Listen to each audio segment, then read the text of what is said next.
In the late 18th century, Moscow was ablaze, not from fires, but from plague. The city was consumed by an invisible death. Into this hell stepped Danila Samoilovich, a simple Russian physician, a graduate of Strasbourg University. He could have fled, but he stayed. He didn't just treat the sick, he dissected corpses, studied the disease, seeking answers where others saw only a curse.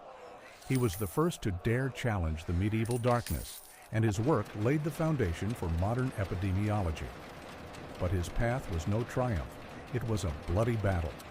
He faced the panic of the crowds, the fury of rebellion, and the wall of centuries-old ignorance. What we call a scientific breakthrough is rarely a flash of brilliant insight. It is always a desperate struggle, a struggle of man against chaos, of fact against belief, a struggle for life in a world not yet ready for the truth. In that century, when plague ravaged cities, knowledge was a luxury and healing a miracle. Medicine rested on the pillars of millennia-old misconceptions. Physicians relied on the works of Galen and Hippocrates, written 1,500 years prior. They believed in the four bodily humors: blood, phlegm, yellow bile, and black bile. Illness was seen as an imbalance of these humors, and treatment accordingly involved bloodletting, emetics, and laxatives. The goal was to restore equilibrium. Surgery, meanwhile, was a realm of pain and barbarism. Wounds were cauterized with red-hot irons or doused with boiling oil. Pus was considered laudable, a sign of cleansing. No one understood that this was not healing, but certain death, only intensifying suffering. The scientific method? It didn't exist. Empirical observation? It was practiced by few. Diagnoses were made based on urine color, prognoses on the stars. Despair reigned over reason. Physicians most often merely documented the inevitable rather than fighting for life. It was a world where mysticism stifled any nascent rational knowledge, and the fear of the unknown paralyzed the will. Into this world, where fear and superstition dictated the rules of life and death, where mysticism stifled any nascent rational knowledge, stepped Danila Samoilovich. He was not merely a physician, but a surgeon-obstetrician, a rare specialist for that era, and a graduate of Strasbourg University. There, far from Moscow's dogmas, he encountered ideas already emerging in European science, observation, experimentation, and evidence. But before confronting the plague, before his name would echo across Europe, he underwent a harsh apprenticeship. Young Samoilovich began his practice in hospitals, places where all the pain and helplessness of the time converged. These were not temples of healing, but rather antechambers of death, where the air was thick with the stench of pus, blood, and despair. Day after day he watched as renowned physicians, relying on the works of Galen and Hippocrates, administered bloodletting, emetics, and cauterization with red-hot irons. He saw patients whose wounds were cleansed with boiling oil die from infection, then called laudable pus. These deaths were not exceptions, they were the norm. Each such case, each agony, each futile procedure became for him not merely a tragedy, but a question tormenting his mind. Why? Why did theory diverge from reality? Why did patients fade instead of recover, despite all efforts and prayers? He saw that knowledge based on millennia-old dogmas was blind and destructive.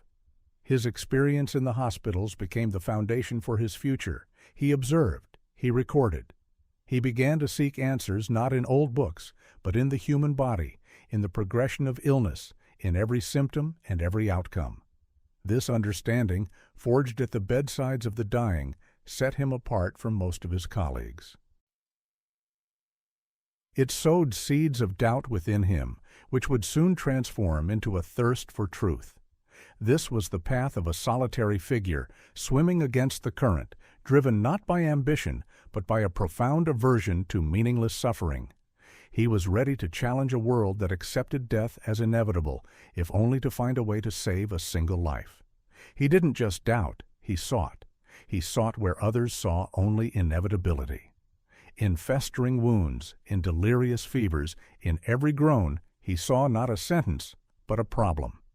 And this problem demanded not incantations, but solutions.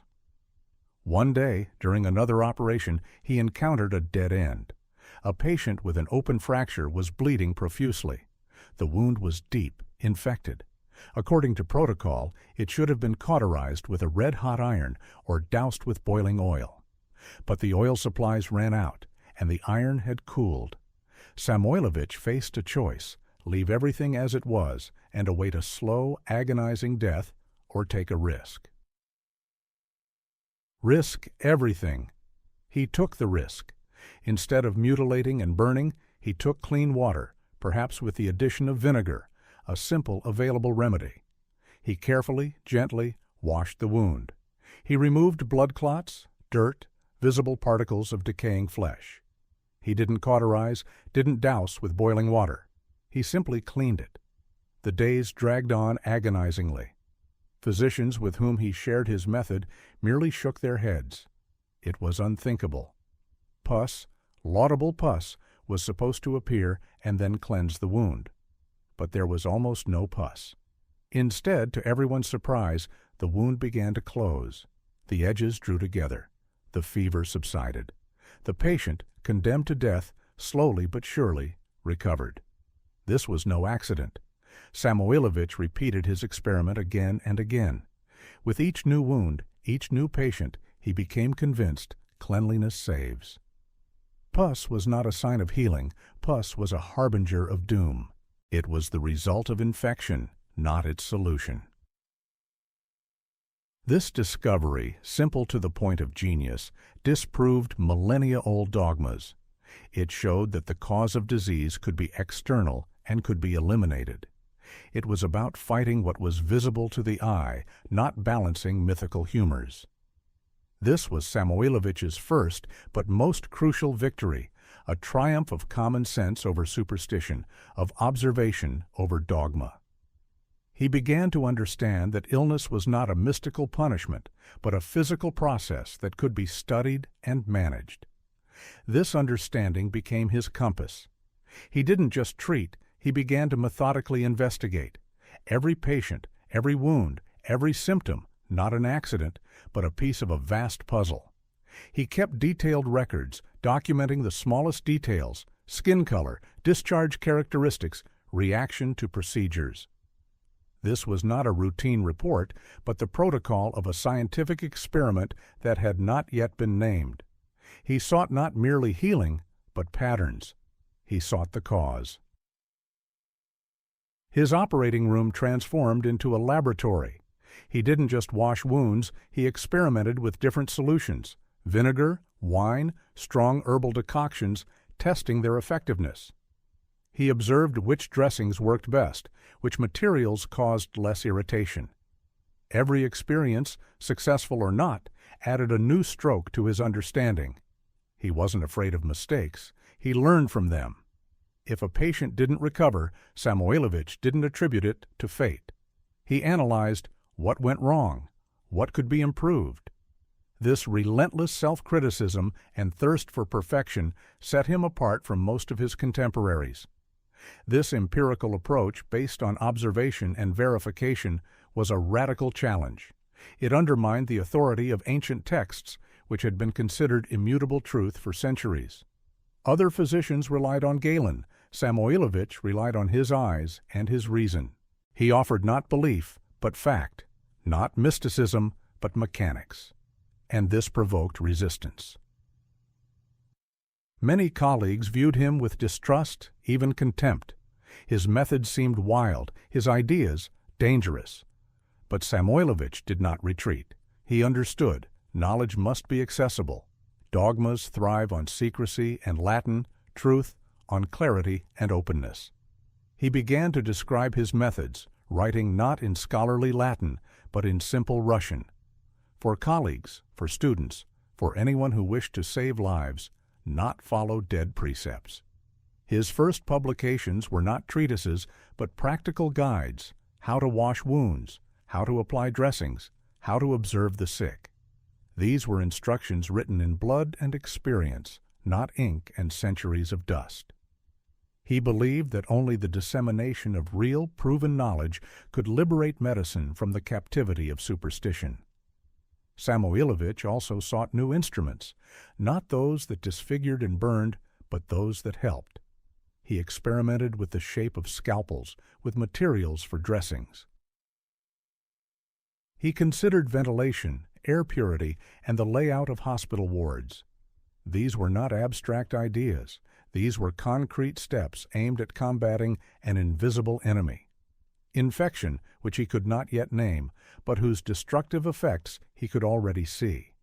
He didn't just treat, he created a system based on observation, evidence, and continuous improvement. This was not merely a new technique, it was a new way of thinking, a way that demanded the courage to admit the fallacy of old dogmas, a way that required persistence in seeking new solutions, and a way that would ultimately change the face of medicine. But before this system could bear fruit, Samoilovich was about to face a trial whose scale surpassed anything he had seen thus far. His practical guides, written in simple Russian, were a spark thrown into a powder keg. They carried a truth that stung. The old medical guard could not tolerate it. Every success, every saved patient, was a blow to the established system. For decades they had built their world on the authority of ancient texts, on Latin, on mystique. Samoilovich, however, offered clarity, and that was dangerous. Physicians, accustomed to bloodletting and cauterization, indignantly rejected his approach. "This is madness," they cried. "You are killing patients. Pus is purification. It's a sign of healing. You violate the laws of nature described by Galen himself." He was accused of ignorance, of violating all conceivable canons. They called him a self-taught quack, a charlatan, a man who disrespected millennia-old wisdom. They asserted his methods were not merely useless, they were deadly. He didn't heal, but mutilated, robbing the sick of their only hope for proper cleansing. The pressure mounted. Complaints against Samoilovich flooded the medical collegium. They demanded he be stripped of his practice, forbidden access to patients, and his works confiscated as dangerous and heretical. Colleagues avoided him, turned away, whispered behind his back. Physicians who had shared the operating room with him just yesterday refused to work alongside him. To them, he was not merely a dissenter. He was a threat to their entire world, their status, their income. If Samoilovich was right, then everything they had learned, everything they believed, was wrong. And to admit error was to destroy themselves. But not everyone was blind. In higher circles, among enlightened minds, there were those who saw the real results. They heard of patients who should have died but survived, of wounds that didn't fester but healed. Such stories could not be coincidental. Among them were influential officials, even some members of the Senate, who, being people of a new mindset, sought not dogmas, but effectiveness. They saw that Samoilovich's methods didn't just save lives, they pointed the way to a new, rational medicine. These patrons, encouraged by the evident successes, rose to Samoilovich's defense. They used their influence to dismiss the complaints, to allow him to continue his work. They understood that true knowledge is born not in the debates of scholastics, but in real practice, in observation, in evidence. Their actions were not merely an act of mercy, it was a strategic decision. They saw in Samoilovich not a rebel, but an architect of the future. They defended not just a physician, but the very idea of progress. They gave him time that would soon become invaluable, time before Moscow would plunge into the chaos of the plague riot. The time came. The influence of his patrons didn't just dismiss the complaints, it breached the wall of centuries-old resistance. The Supreme Medical Council, a bastion of tradition and guardian of ancient dogmas, was forced to convene a special session. Danila Samoilovich was summoned not for repentance, but to report. This was not a trial, but an arena where millennia-old misconceptions clashed with the sprouts of new knowledge. The hall was full. Elders, their faces stern, their gazes filled with distrust, sat opposite him. Behind them were whispering colleagues, many of whom had demanded his expulsion just yesterday. Tension hung in the air, thick as a pre-storm sky. Everyone expected apologies, evasions, attempts to reconcile with the established rules. But Samoilovich did not ask for forgiveness. He did not argue. He acted. He laid out his records before them, not abstract treatises, but living testimonies, diaries filled with meticulous handwriting where each page was a protocol of life and death. He showed them statistics.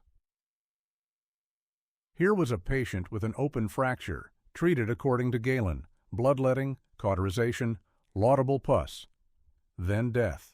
And here was another with a similar wound, washed with clean water, bandaged according to his method, healing, recovery. He didn't speak of theories, he spoke of facts. He compared.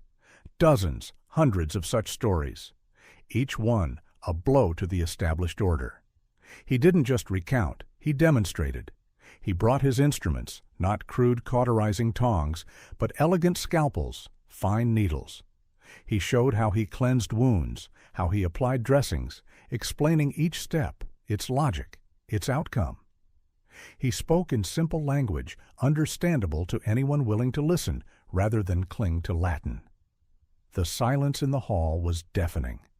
The arguments of his opponents, based on quotes from ancient books, crumbled in the face of undeniable evidence. Their anger turned to bewilderment, then to grudging acceptance. Some still shook their heads, unable to abandon what they had believed their entire lives. But many, especially those open to progress, saw the truth. The verdict was delivered.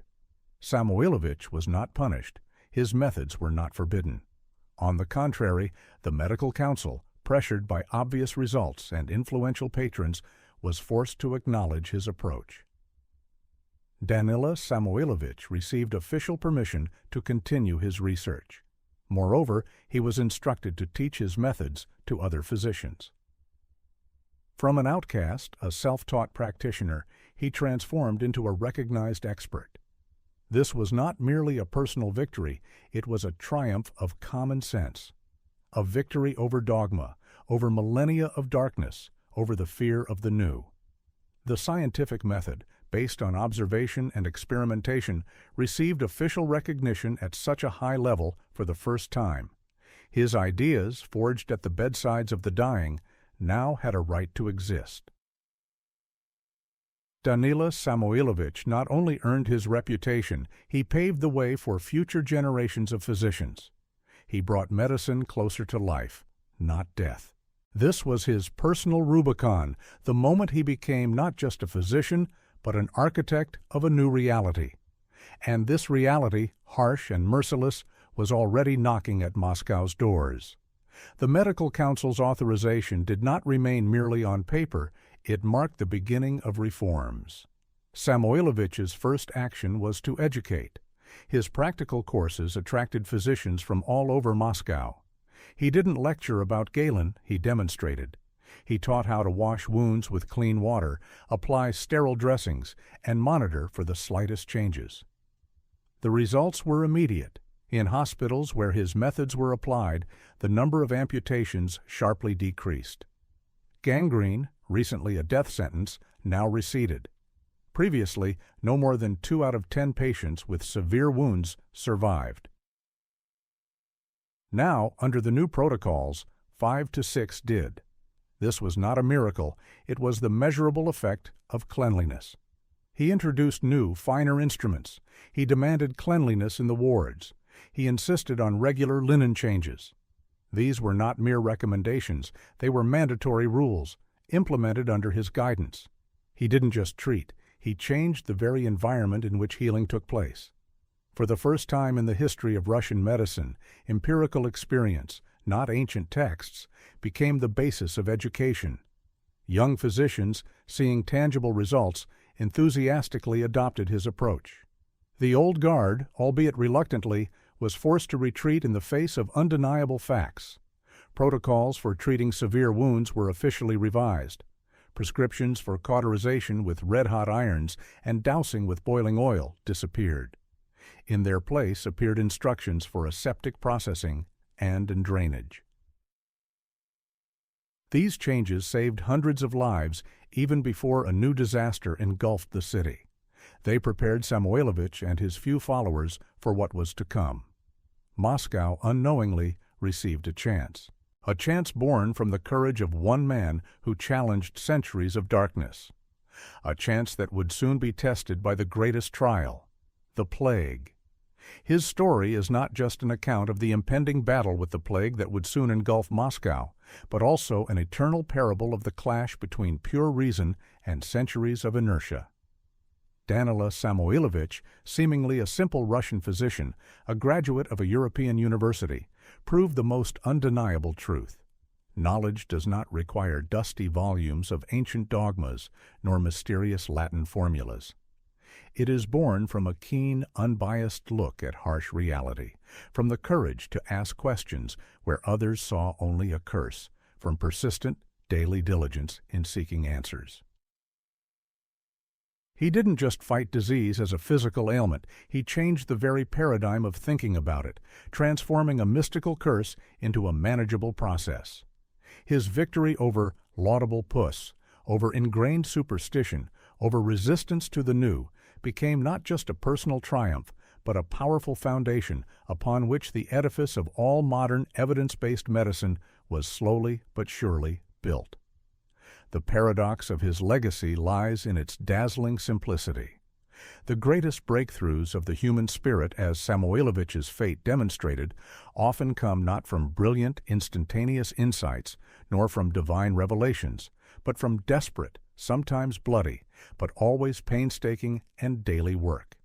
They demand a willingness to see the world as it truly is, with all its pain and grime, not as outdated, dead books describe it.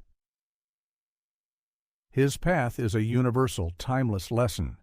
True progress is always a relentless battle for truth, a struggle against the chaos of ignorance, where every saved breath, every healed wound, becomes irrefutable proof that pure knowledge is always, invariably, stronger than the deepest and most paralyzing fear.